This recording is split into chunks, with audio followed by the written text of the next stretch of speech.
Hello നമസ്കാരം. Study സ്റ്റുഡിയോയിലേക്ക് എല്ലാവർക്കും സ്വാഗതം. നമ്മളിന്ന് ശ്രീനാരായണ ഗുരു ഓപ്പൺ യൂണിവേഴ്സിറ്റി BA സെക്കൻഡ് സെമ്മിൻ്റെ പ്രായോഗിക മലയാളം എന്ന പുസ്തകത്തിലെ കുറച്ച് ക്വസ്റ്റ്യൻ ആൻസറുകളാണ് ക്ലാസ്സിൽ ഡിസ്കസ് ചെയ്യുന്നത്. ക്ലാസ്സിലേക്ക് പോകുന്നതിന് മുമ്പ് നിങ്ങൾ എൻ്റെ ഈ ചാനൽ ആദ്യമായിട്ടാണ് കാണുന്നതെങ്കിൽ സബ്സ്ക്രൈബ് ചെയ്യുക, ഷെയർ ചെയ്യുക, നിങ്ങളുടെ കമൻറ്റുകൾ എഴുതി അറിയിക്കുക. അതേപോലെ പെയ്ഡ് നോട്ട്സ് അസൈൻമെൻറ്റ്സും ഒക്കെ ആവശ്യമുള്ളവരുണ്ടെങ്കിൽ മലയാളം നോട്ട്സാണ്. മലയാളം മീൻസ് മലയാളം മറ്റ് സബ്ജക്റ്റുകളുടെ മലയാളത്തിൽ തന്നെ മറ്റ് സബ്ജക്റ്റുകളുടെ മലയാളത്തിലുള്ള PDF നോട്ട്സുകളുണ്ട്. അതിൻ്റെ ഡീറ്റെയിൽസൊക്കെ അറിയണമെങ്കിൽ മുൻ വീഡിയോയിലുള്ള വാട്സപ്പ് നമ്പറിൽ നിങ്ങൾ വാട്സപ്പിൽ വരികയാണെങ്കിൽ ഡീറ്റെയിൽസ് പറഞ്ഞുതരാം. ഓക്കെ, പല സബ്ജക്റ്റുകളുടേതുണ്ട്. പിന്നെ കാലിക്കറ്റ് യൂണിവേഴ്സിറ്റിൻ്റെ ചില നോട്ടുകളും ഉണ്ട് കേട്ടോ. അങ്ങനെ ആവശ്യക്കാരുണ്ടെങ്കിൽ അവർക്കും അന്വേഷിക്കാം. അപ്പോൾ അതുപോലെ നമുക്കിതിൻ്റെ ക്വസ്റ്റ്യൻ ആൻസർ ക്ലാസ്സിലേക്ക് വരാം. ഡോക്ടർ സ്കറിയ സക്കറിയയുടെ തർജ്ജമ പഠനത്തിലെ പുത്തൻ പുതുമകൾ എന്ന ഒരു യൂണിറ്റിനെ ആസ്പദമാക്കിയിട്ടുള്ള കുറച്ച് ക്വസ്റ്റ്യൻസാണ്. എസ്സേ ഇല്ല, 5 മാർക്കിൻ്റെ 2 മാർക്കിൻ്റെ ക്വസ്റ്റ്യൻസാണ്. അപ്പോൾ 5 മാർക്കിൻ്റെ ക്വസ്റ്റ്യൻസ് ചേർത്ത് വെച്ചുകൊണ്ട് നമുക്ക് എസ്സേ ചോദിക്കുകയാണെങ്കിൽ എഴുതാനും കഴിയും. ഇപ്പോൾ നോക്കുക, തർജ്ജമകളെ എങ്ങനെയെല്ലാം വർഗീകരിക്കാനാണ് ലേഖകൻ പറയുന്നത്. ഒരു ക്വസ്റ്റ്യൻ 2 മാർക്കിൻ്റെ. മൂലത്തിൻ്റെ വ്യതിരിക്തത ലക്ഷ്യഭാഷയിൽ നിലനിർത്തുന്ന തർജ്ജമ, പിന്നെ ലക്ഷ്യഭാഷയിൽ അലിഞ്ഞു ചേർന്ന് വികസിക്കുന്ന തരം തർജ്ജമ, പുതിയതായിട്ട് ലക്ഷ്യഭാഷയിൽ മധ്യസ്ഥാനം നേടി കനോനിൻ്റെ കേന്ദ്രമായിട്ട് വികസിക്കുന്ന തർജ്ജമ എന്നിങ്ങനെ തർജ്ജമകളെ വർഗീകരിച്ചിട്ടുണ്ട്.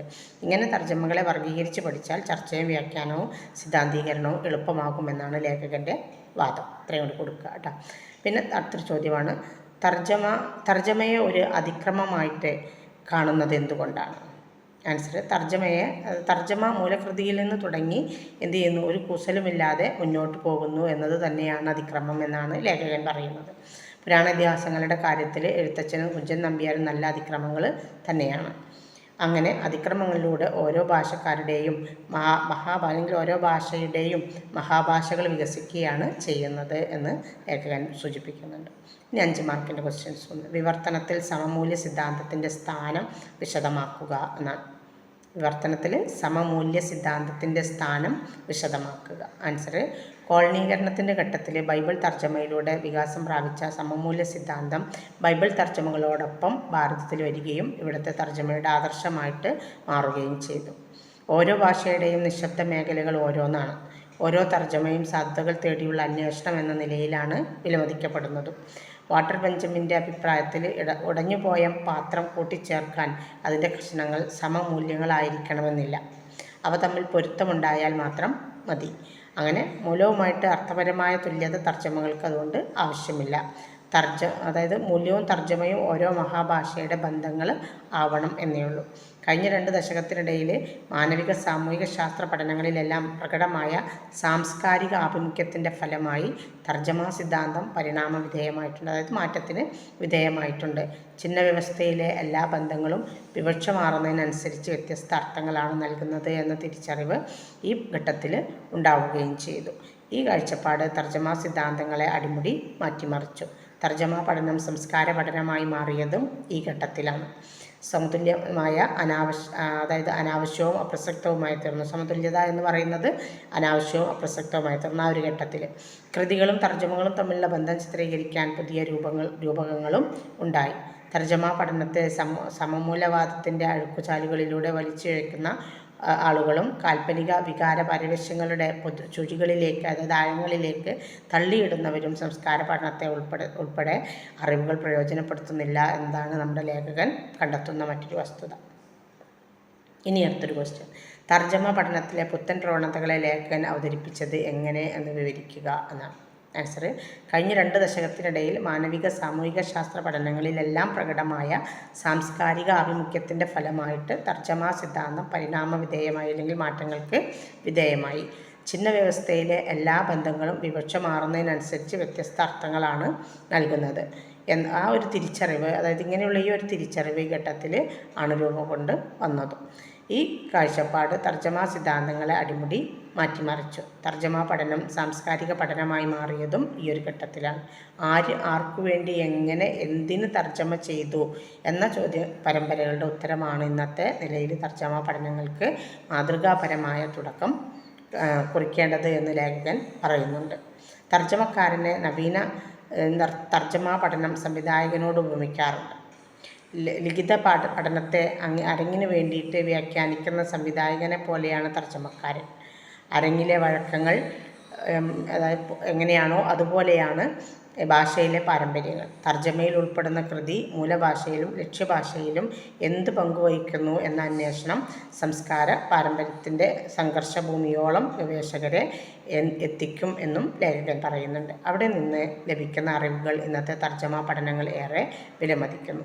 മൂലഭാഷയിൽ നിന്ന് ലക്ഷ്യഭാഷയിലേക്കുള്ള മൊഴിമാറ്റം അല്ല ഇന്നത്തെ തർജ്ജമ എന്നും ലേഖകൻ പറയുന്നുണ്ട്. അതുപോലെ അതായത് ഇപ്പം അങ്ങനെ അല്ലെങ്കിൽ പിന്നെ എന്ത് മാനവിക സാമൂഹ്യ ശാസ്ത്ര പഠനങ്ങളിലെല്ലാം ഉണ്ടായ പരിണാമങ്ങൾ തർജ്ജമ പഠനത്തെ ബാധിക്കുന്നുണ്ടോ എന്നും ലേഖകൻ സമർത്ഥിക്കുന്നുണ്ട്. അങ്ങനെ വരുമ്പോൾ വിശ്വാസ്യതയേക്കാൾ സ്വതന്ത്രത നിലനിർത്തുന്നതാണ് ഓരോ തർജ്ജമയുടെയും ഓരോ ഘട്ടത്തിലുമുള്ള അതിൻ്റെ മൂല്യം എന്നാണ് ലേഖകൻ സൂചിപ്പിക്കുന്നത്. ഇനി തർജ്ജമയിലെ രാഷ്ട്രീയം വ്യക്തമാക്കുന്ന ലേഖനമാണ് തർജ്ജമ പഠനത്തിലെ പുത്തൻ പുതുമകൾ സമർത്ഥിക്കുക എന്നാണ്. തർജ്ജമയിലെ രാഷ്ട്രീയം വ്യക്തമാക്കുന്ന ലേഖനമാണ് തർജ്ജമ പഠനത്തിലെ പുത്തൻ പുതുമകൾ എന്ന ഈ ലേഖനം. അത് നമ്മളോട് സമർത്ഥിക്കാനാണ് ആവശ്യപ്പെടുന്നത്.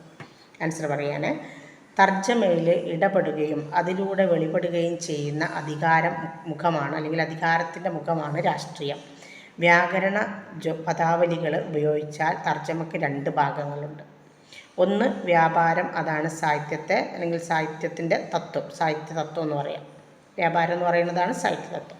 രണ്ടാമത്തത് തർജ്ജമ ഫലമാണ്, അതാണ് രാഷ്ട്രീയം എന്നും ലേഖകൻ പറയുന്നത്. അങ്ങനെയാണ് ഒന്നാമത്തെ വ്യാപാരം, അത് സാഹിത്യ തത്വമാണ്. രണ്ടാമത്തത് തർജ്ജമ ഫലം, അതാണ് അദ്ദേഹം രാഷ്ട്രീയമായിട്ട് കാണുന്നത്. സംസ്കാരത്തിൻ്റെ പ്രക്രിയയിലാണ് തർജ്ജമയുടെ വ്യാപാരവും ഫലവും എന്ത് ചെയ്യുന്നത്, യഥാക്രമം സാഹിത്യവും രാഷ്ട്രീയവുമായിട്ട് അർത്ഥപൂർണത നേടുന്നത്. എവിടെയാണ്? സംസ്കാരത്തിൻ്റെ പ്രക്രിയയിൽ. സാഹിത്യത്തെ അനേകം അടരുകളെന്ന ഇതളുകൾ ഭാഗങ്ങളുള്ള ഒരു ബഹുമുഖ വ്യവസ്ഥയായിട്ട് മനസ്സിലാക്കി അതിൽ തർജ്ജമ നടത്തുന്ന ഇടപെടലിൻ്റെ സാഹിത്യവും അതുപോലെ തന്നെ രാഷ്ട്രീയവും വിശദീകരിക്കാനാണ് ഉത്തമ തർജ്ജമ പഠനം ശ്രമിക്കുന്നത്. ഓരോ ഭാഷയിലെയും ബഹുമുഖ സാഹിത്യ വ്യവസ്ഥയുടെ ഭാഗമായ കെട്ടുപാടുകൾ അനുസരിച്ചിട്ടാണ് എന്ത് ചെയ്യുന്നത്, തർജ്ജമയുടെ നിലയും വിലയും നോക്കുന്നത്. ഇത്രത്തോളമാകുമ്പോൾ തർജ്ജമ ഒരു സാമൂഹിക പ്രവൃത്തിയായിട്ട് കണക്കാക്കപ്പെടുന്നുണ്ട്.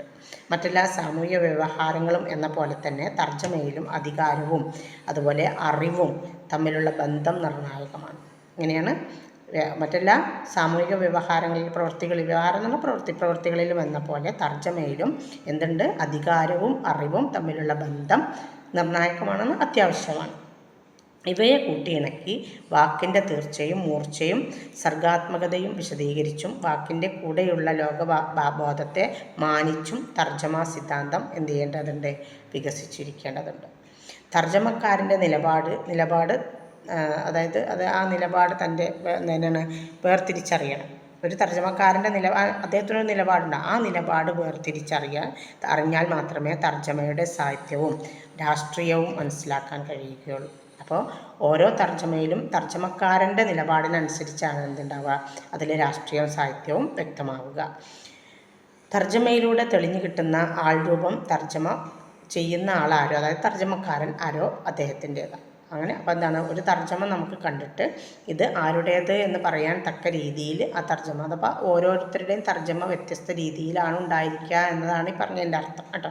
ഇത്രയാണ് ഈ ഒരു യൂണിറ്റ് എന്ന് വരുന്നത്. ഇനി നമുക്ക് ആകെ പ്രായോഗിക മലയാളത്തിൽ ഒരൊറ്റ യൂണിറ്റ് കൂടി നമുക്ക് വീഡിയോ തരാനുള്ളൂ.